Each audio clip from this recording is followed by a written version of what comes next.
And happy Saturday, everybody, and welcome to a weekend edition of Woodbine Racing Live. My name is Elisa Blow, joined by Jeff Brad, as we get set for a really busy Saturday program.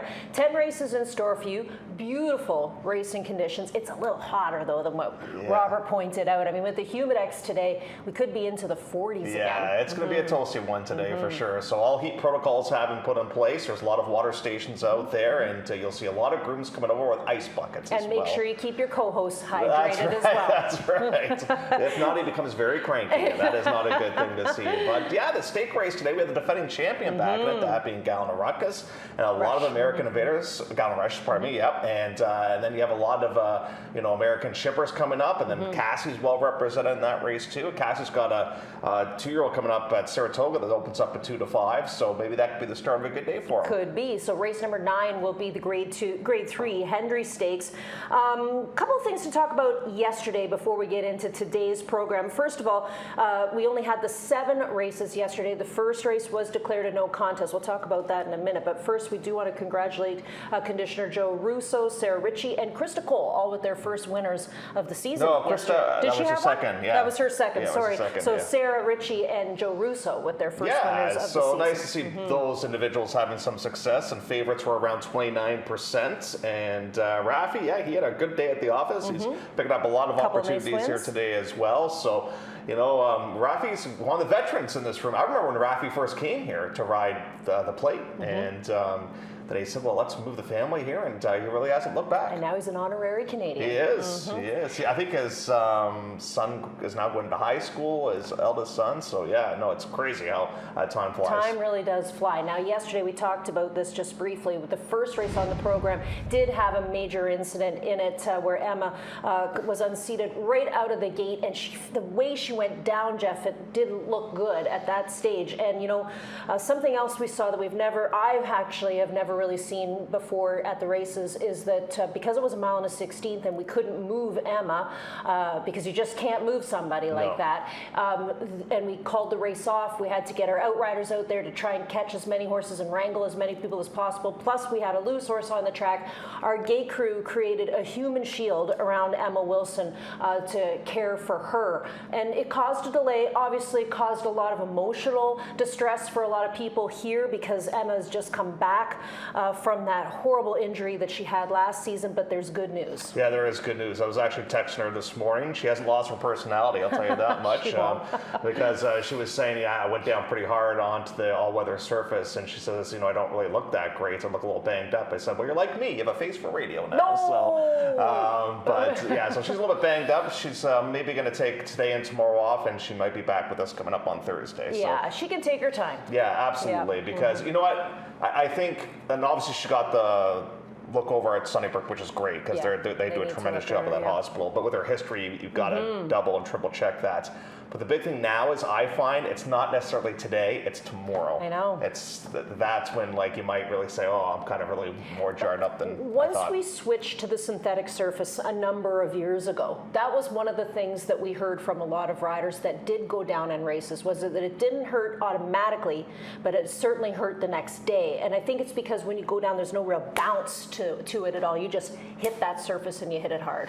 And with Emma too, I think the big thing, obviously the no contest thing was a no-brainer yesterday, but because of her, with any accident, you can't move them if you think and the way that she went down, you're thinking neck injury right off the bat, right? Yes. So she was joking with me about that too. She goes, well, at least my neck's good because it held up. So, right? But I think we were all very concerned. Yeah, so just great news. Great news. I mean, every trainer that was here in the saddling area at the time, because there were a lot of schoolers at that time, all those people were, concerned, glued to, they had people were talking to others who were out on the track to kind of find out what was going on. Yeah. She's just so well loved around here, and we wish her all the best, and hopefully we'll see her on Thursday. Now this morning, busy day for workers, always on the weekend, and Ernie rates the track this morning as a 4 out of 5.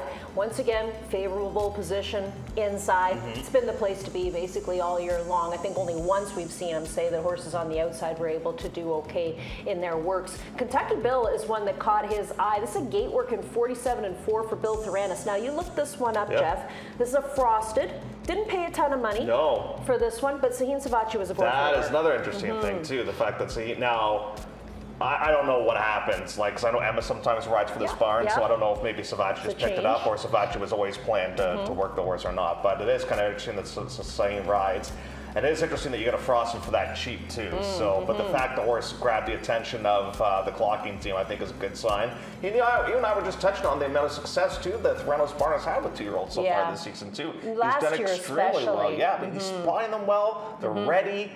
He's taken advantage of the fact that at this time of the year, a lot of the locally based horses aren't ready to rock and roll, and his horses have been. So kudos to him. And they have been putting up some fast clockings. They have. Those Theranos horses as well. Okay, let's get into it. We got 10 races for you this afternoon, including the Grade 3 Hendry. We're going to start off with our first topic of the day, which comes up in race number 2 on the program. This race has a few question marks for me, Jeff. Now, the topic is winners, but to me, the topic should be confusion. Complexity, right? Like, what is going on with this complex secret horse? Looks like just a claim that did not work out, but on back class, he should beat the likes of these. And can she go 5/8? Like, she never goes this short. And now she's trying turf for the first time. She gets a beautiful draw here today. She is a mare that went on turf. The mare has dropped a couple of turf winners as well. Yesterday, Cassie, he brought in a couple of horses that were dropping and coming off of layoffs, and neither one of them ran well. No. One of them ran horribly. One of them ran terrible heat. And the other one went for a hot dog. And I was going to pick Haley's Honor in here, but I just don't like, this is my own kind of thing. I don't like the declining buyers, and all of a sudden the front show up in that last race. Now we get the drop down in class here today for $25,000. I landed very reluctantly on the Cassie horse, that being George's Honey.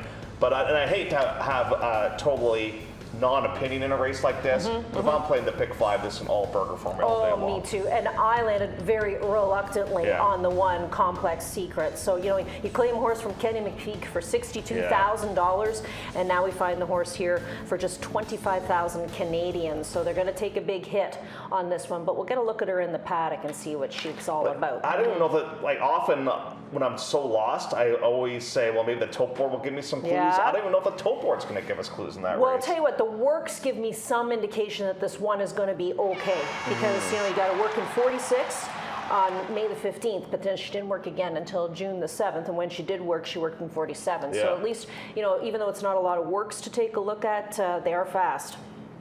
Tough race. That's a riddle. Total riddle there in race number 2. All right. So, producer Mike, that was very mean of you to put that race on the show. again, hit the all button in race number 2 if you're playing the pick 5. Let's go to our next topic, which comes up in race number 4 in the program. The topic is a tough start. Now, the topic again here could be sandwich. Yeah, that would have worked too. That would have worked as well. And we're referring to the 3-horse in Sweet Passions. Yeah, so Sweet Passions probably should have won that last race based on what happened at the start and the way that she was able to recover in here. But she does get sandwiched in here. So we want to watch number 5 in here coming out of the starting gate.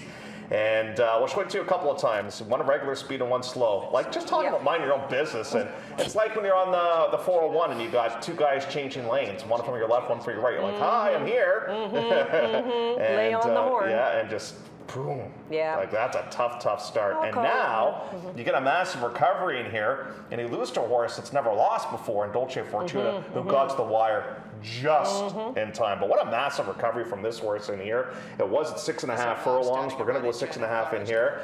So the thing too that I like, because traditionally this horse likes to be more forwardly placed, but I think Sahin does the right thing. He doesn't panic. He says, okay, we're up against it right now. Let's see if we can salvage something in here. Well, lo and behold, the horse almost wins the race too. Now the late pace does get a little soft in this race, and Dolce Fortuna I don't think was at her best on this day, but still, Sweet Passions, she almost gets there. One more stride, she's there. Now what about turf? That's the obvious question. Passion for Action, he's not had the success as a stallion as we were hoping he was going to have, but he was a good turf horse back in the day. The mare had some success on the grass too. I don't want to spoil our pick 4 ticket, but we did hum and haw about maybe keying this horse. We'll tell you what our decision was a little bit later on. Yeah, because I find it kind of hard to leave out 454, who exits exactly the same race. Yeah, and I think 454, I realize the horse hasn't won on the turf, but it's still very competitive on it. And second time off the bench could be a little bit better as well too. So yeah, and I think Blameless Ghost is really good on the grass too, coming off the layoff for Peter Behringer too. And then you got Bedazzle Me, who's coming back in distance. Don't forget about Hoodless.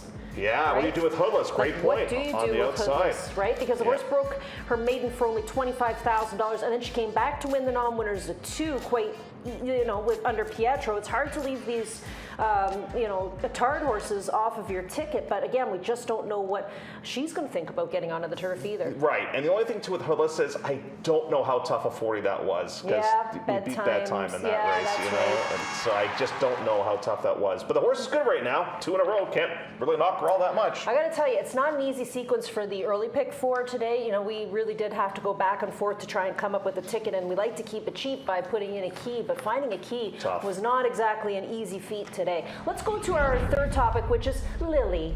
Lily the flower or Lily the person? Well, it comes up in race number 5 on the card, and 5th race we're talking about Tanzanite Lily. Now, can I just tell you, when I took a look at this race for myself, I'm thinking, are you kidding me? Like, this is the perfect Tard try box. Could be. You got Tanzanite Lily, you got Tino with I Got Murphed, and you got Kevin with Mo Argentino on the drop. And here is a look at Tanzanite Lady for Sid. And there's a couple things I really like about this race. First of all, the way the horse runs, coming from off the pace. I love first-timers that come from off the pace in their first career starts.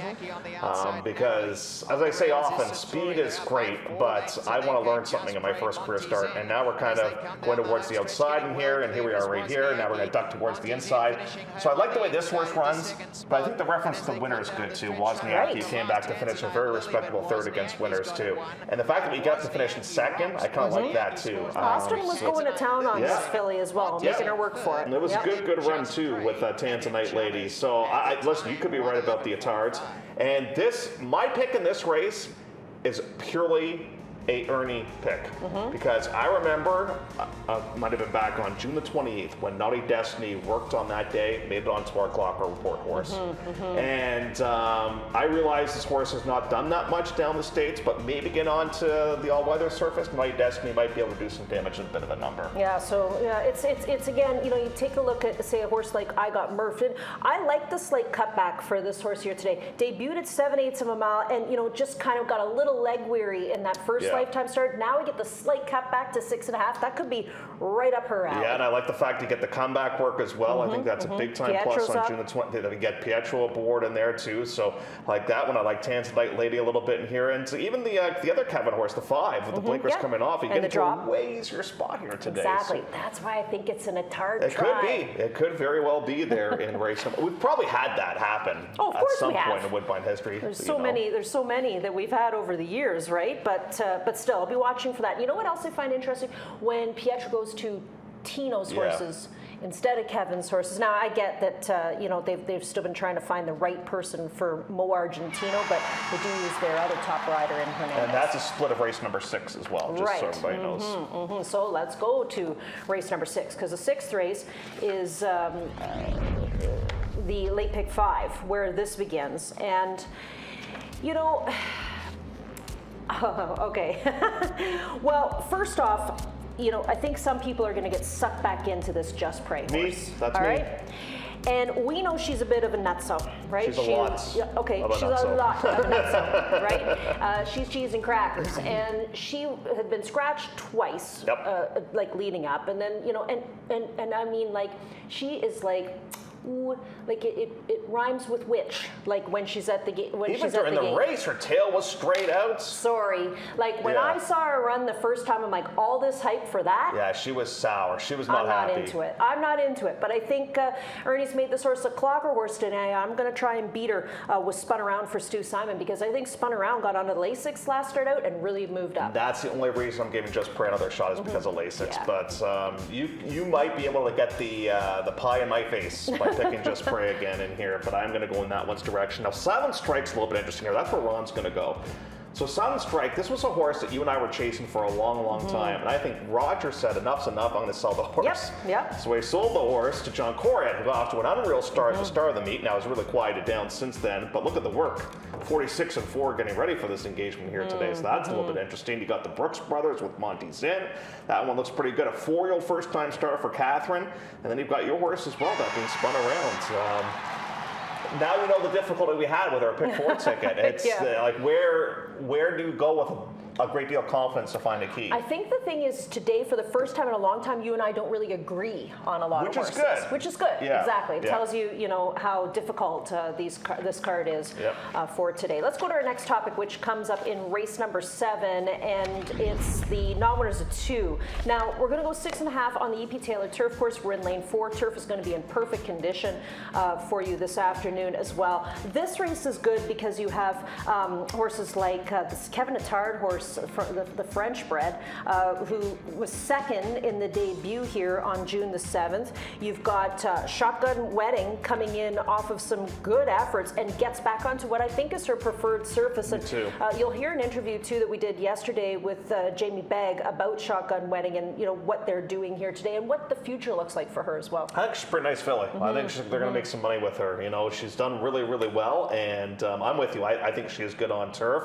You're going to go towards Flashy Motor, and coming off not just a win, like that was no doubt about a score. Yeah, and I think if she just goes straight to the front again, maybe it'll pull the same thing off. Now I landed on Hoshian in here for a couple of different reasons. First of all, you look back at that last race, and the first thing that I wrote down on my program is, why is she here? Question mark. Where's Lasix? Question mark.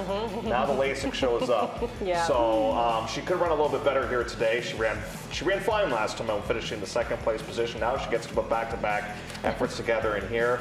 It is interesting that you look at all the courses that she ran on in France. Heavy, soft, going soft. And like this turf course today, you're going to be able to hear your bones rattle. You know what else too? She isn't going to feel Pietra on her back because she's never carried as low as 114. Yeah, that's another good point. She's been carrying 122, 125, 129, 128. This is certainly going to feel like a mosquito on her back today. Yeah. So that could be an interesting play. I like this race. I think Shotgun Wedding at 8-1 is a bit of an underdog in here, but she did almost beat Brindy in the Ruling Angel, and we will hear from Jamie Begg. She stakes place now, so there's a great future in store for her. That helps up the old black type on the resume. Sure does. So that's race number 7, where we kick off the late pick 4. We'll go to the 9th race next. The 9th race on the card is the stake, and that is the Grade 3 Hendry. 6.5 furlongs the distance. There's been a lot of chatter about this race because there's so many shippers in here, and we do have last year's champ, that being Gallon Rush, back now for Miguel Clement. And was a very good 4th, I thought, in the Royal North. Now, Miss Tart is making the quick turnaround. I wasn't sure if she'd stay in or not, but she must not have run a jump in that Nassau in order for them to put her back in 7 days. Yeah, real quick comeback for her, and you know that she can handle synthetic very, very well. And I like trying to find out the thinking that goes on with trainers and race placement, and we'll focus on Life Spirit. And I just think Life Spirit is a totally different animal when it comes to racing on the all-weather. And we'll highlight this horse for you right. I told you it wouldn't work, Elisa. You were back. There we go. Right there. A little bit tough to mark from there. As our producer says, I don't have a fingerprint apparently, so it doesn't work. But watch the turn of foot this horse has gotten here. Like, this is a really wicked turn of foot. And now we're starting to loom into contention. And she wins nicely. So she won the Wish You Well. She wins the Queen Bee. They took a shot at the Giants Causeway. That was on turf, but she's 3 for 3 on the synthetic. I just think this is what she wants to do. I think she's a beautifully bred horse by Spitestown. She's been working out Turfway, getting ready for this, and she beats a good field in the process too. She gets an 85 buyer. The Awesome Treat, the 3rd place finisher, we know very, very well. Steve Attardi stabbed that horse up here at Woodbine, as a matter of fact. Now she does get a little bit tired in here, and the wire comes in the nick of time, but she made a really big move in that race too. Now the pace of this race, I think, is one of the interesting storylines in here. Is it Creed's Gold? Does Ticker Tape Home try to go to the front end? Because for me, Miss Tart needs something to chase at, and Gallon Rush definitely needs something to chase at in this race. She's a deep closer. It's a good one, and Kelsey Danner, I gotta say, would this one surprise you? If Nice as Pie popped up with a big effort? Not the way she's going here. No, because she's brought up Brindy to us, a 2-time stakes winner so far on the season, and good to have Sophia Vivez back at home here today. She was riding for Kelsey. Raced great yesterday. Yeah. Finished third with Ponce de Leon. Ran fantastic. Very, very good. Yeah, turning out to be a nice little jockey-trainer combination. Oh, here's ecstasy. It is great to see her back. Yes, it is. Yeah. You know, I liked her last year, and she did end up winning the Ontario Damsel at 1 1/16, but she's 20 to 1 morning line here today, but always nice to see her on her comeback. The only thing for me, I thought, is this is a pretty tough spot for It the is, comeback. and she's stuck, right? She's got no conditions Yeah. left, so that's the problem. So you got to face the big ones right off the bat. And it kind of reminds you know what this move reminds me of? It reminds me of Dresden Row. Get the Yeah. sprint, and then you can get that race under your belt, Right. and now you can make the step forward next time out. Well, that's the 9th. The 10th on the program, as Ernie Perry mentioned earlier on, is what he thinks is one of the more complex races, a good betting race, race number 10 on the card. Well, why not? I'll give you 108,000 reasons, too, because that jackpot high five is certainly growing. We've got a really big field in here. Now, there's a debut runner called Boca Queen that's got a little chatter. This is a first-time starter for Kevin Attard and the Rapoli stable at Kinsman Filly, and Pietro will do the riding. Lovely, lovely works on her getting ready today. And then you have Rarefied for Josie Carroll, who makes the second start here in Canada and does that same move, Jeff, gets onto the Lasix program Yeah, today. and that should help. It ran okay last time out, and it gets Flash and Motor, so we'll Flash get and a great reference earlier on in the program as well. Sophia will guide that one today. But yeah, Boca Queen, you're not going to get 8 to 1, but I would be happy if we got 3 to 1, 5 to 2 come post time. She is so nicely bred. You spoke of the sire Kingsman. The mare was a Group 2 winner in Ireland too. Now the only thing that throws me for a bit of a loop in here, Boca Queen's bred to go like 10 furlongs. We're only going 7 Gotta here. start somewhere. So you got to start somewhere in here, but I like the fact that Pietro's going to be aboard. I think Let's Go Super will run a little bit better here today. That horse was 4 to 5 first time out and basically didn't run a jump for Cassie, which is a little bit unusual. So I think that one's a bit of an interesting horse. And then you've got Miguel bringing up Love You More. And now is this a Yes. case of we've got one on the van, let's put 2 in? Maybe. Or maybe they want turf because the mare, she is a full to conquest enforcer that was a very good turf horse around these parts as well. This is a wickedly tough main special weight race. Great way to wrap up the program today. You also caught up with Steve Chirkup, didn't you? We're going to play that as well to talk about Vintage Ring. Now, this horse obviously gets that rider change. Hernandez is going to be aboard. But this horse is second to Our Lady, which is another superstar from his barn. Yeah, and that's what one of the things that Steve mentions. You know, they claimed the horse and they said, well, let's go in this race. And Steve's like, oh, I got a pretty good one already in that race, but it worked out well. $100,000 claim, and if they get the cookies here today, then they basically paid for her. So that's what we got on the 10 race card for you this afternoon. We've got some plays of the day to pass along your way as well. We'll start first with you, Jeff. The old drop and pop angle here. It worked the other day with Periwinkle. I'm hoping it works for Pickford Sweet here coming up in race number 3. My best bet of the day is Perfector. I like that one too. I might play this late pick 3, 8, 9, and 10. Play these horses. Then I got Life Spirit in race number 9 and Boca Queen, the Irish bred, coming up in race number 10 of the day. So that's a look at mine. What about you, my friend? Well, I got the Tino horse. I got Murph, and there's my Attard try box, and I think you better box it because you never know which Attard's going to get there. Spun Around is my horse that I want to see win in race number 6. Beat the Fave Gallon Rush. I'd like to see her come back and win again. And Rarefied, getting onto the Lasix program, but like I mentioned, I've put up an exactor box that I'm interested in there as well. We've got selections from Doug McPherson, who says, I'll take my bourbon neat. Take my bourbon neat. Jeff, we're short on time. If you could just, 22 to 1, the price on that one. The TV prods with me with I Got Murphed and Silent Strike at 20 to 1. Is that Ron's best bet today? Ron! Holy cow. Good for Now you, that's Ron. brave, going out on a fantastic. limb. I love it. All right, we got clocker horses to pass along your way too from our clocker Ernie Perry. He's going to give us 2 for today's program. Just pray. Oh boy, that's what we say when she comes over here to the walking ring. Let's I think just that's what pray everybody says. that That's she our gets call, to the yeah. gate and breaks from the gate. Boca Queen is a selection from the Kevin Attard barn. No big surprise to see Ron put a Kevin horse. See Ernie put a Kevin horse on his horse to watch. By the way, Cassie just uncorked a rocket ship down in Saratoga. Is that a baby race? Yeah, Ewing, I think just won by a pole. Yeah, he's got a lot of good babies in that barn. Well, speaking of Mark Casse, he has 3 horses in today's Grade 3 Hendry. Now, of course, he has a whole bunch of great assistants here, a good team that works with him as well. And our Paul Savalaggio got a chance to catch up with one of his assistant trainers, Catherine Sullivan, because we have 3 to talk about: Ticker Tape Home, Creed's Gold, and Run for the Hills. So take it away, Paul.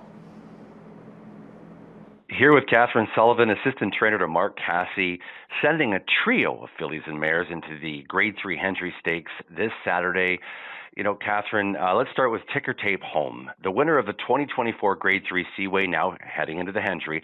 A lovely breeze in her most recent work last Friday in 48 6. You know, how did that one go, if you recall? Was this ultimately another solid check mark showing you she's ready for the Hendry? Yes, I believe so. She worked really well. She came out of the work well. We're really happy with her last race, and we're expecting a big effort on the weekend. Great. You know, she's coming off her best speed figure to date, right? And the last time out in the HPI Bet Royal North, jockey Patrick Husbands had to tap the brakes early in that one. She was still there in deep stretch. Is this a case where, you know, you're hoping for a better trip right from the start, where she can get on the engine and rate with the pace early on? Yeah, I mean, ideally, you have to just play the race as it goes. But she's pretty versatile, but we're pretty confident in her abilities to come from wherever she is, if that makes sense. Indeed it does. And moving on to Creed's Gold. 10 career starts, 6 of them in the money results, including 3 wins. And I know she has spent a significantly smaller portion of her career here in Canada, Catherine, but what's your assessment of her at this point? You know, what have you, Mark, and the crew discussed here coming out of that 7th place finish for his Grade 2 comp in the Intercontinental, and what may be perhaps a reset here in the Hendry? Yeah, actually, the race in Saratoga was actually better than it looks on paper. She came with a big run. She was really only maybe 4 or 5 lengths off the winner. It was, quite a pack coming to the wire. So she ran a really good race against some good company, obviously. So we were pretty happy with how she's been going in all of 2025. She's been pretty consistent. She has run here before. She's a bit of a lighter raced filly, but she's coming into the race in good order. Great to hear. And number 3 of the trio, Run for the Hills. The 6-year-old mare has finished in the money in over half of her 23 lifetime starts. Somewhat of a stakes tweener perhaps in her time. Now, some of that may be racing luck, but the pattern seems to be she'll run well at the allowance level and perhaps fall a little short when facing stakes and graded stakes company.